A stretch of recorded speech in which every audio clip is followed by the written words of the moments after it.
Iran stands at a pivotal moment. A conflict has erupted in its skies. Tensions are high within its borders, and far from home, a former crown prince watches. His name is Reza Pahlavi, exiled, symbolic, and for some, a possible figure in Iran's political future.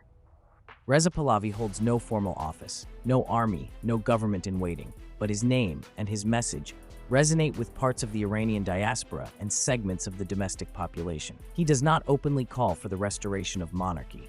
Instead, he advocates for a secular and democratic Iran, emphasizing national reconciliation and transitional justice. Pahlavi supports civil disobedience, not foreign-imposed regime change. He calls for unity, not revenge.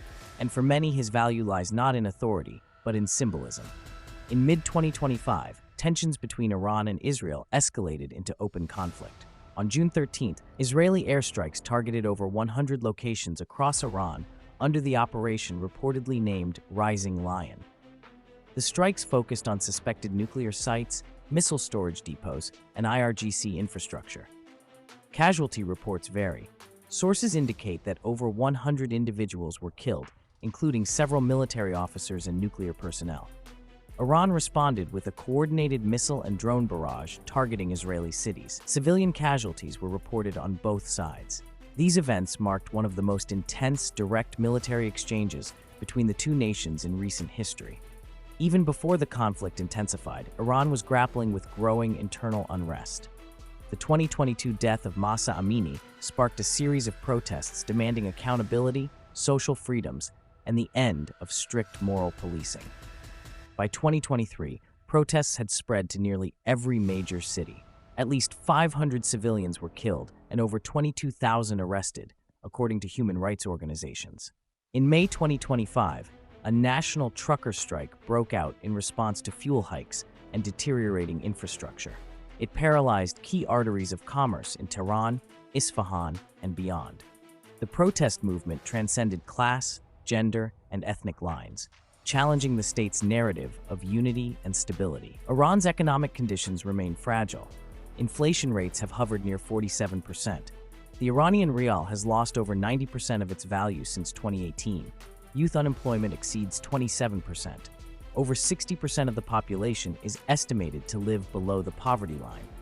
Sanctions and mismanagement have compounded an already stressed system. This economic pressure has fueled unrest and widened the gap between state institutions and the populace. There exists a long-standing debate in Iranian society and among analysts: does foreign military pressure consolidate or weaken the regime? Historically, external threats have often rallied domestic populations around their governments. Following the Iran-Iraq War, national cohesion increased, despite political differences. The assassination of IRGC General Qasem Soleimani in 2020 saw a similar surge in patriotic demonstrations. While many Iranians voice strong criticisms of the political system, reactions to foreign attacks tend to shift public sentiment temporarily toward national defense. This complicates any foreign policy aimed at influencing internal change through coercion.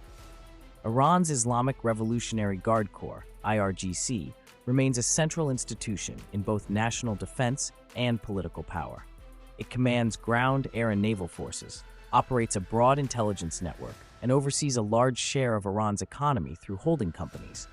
It is the IRGC that often leads responses to domestic dissent, oversees counterintelligence, and engages in regional military operations. Critics argue its role has expanded far beyond defense. Supporters view it as essential to safeguarding Iranian sovereignty. Reza Pahlavi has declared that he does not seek to rule, but to support a transition, should one come. He proposes a constitutional assembly, secular governance, ethnic and gender inclusion, and nonviolence as the foundation of political change. Among opposition figures, his position is unique, neither revolutionary nor silent, yet he has no operational power inside Iran. His support comes mostly from the diaspora, some human rights advocates, and segments of youth disillusioned with both clerical and revolutionary alternatives. Any transition inside Iran would have significant regional consequences. Proxy networks in Lebanon, Syria, and Iraq could splinter or act autonomously. Strategic alliances with Russia and China may shift. Nuclear facilities, if destabilized, could present proliferation risks. A refugee crisis could affect Turkey, the Caucasus, and parts of Europe. Iran sits at the crossroads of West Asia. Its stability or collapse would send ripples far beyond its borders. Reza Pahlavi is not a king in waiting.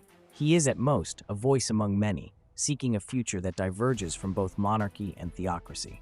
Whether he becomes politically relevant in the event of a systemic shift remains uncertain, but his name, his platform, and his position outside the regime make him part of the discourse.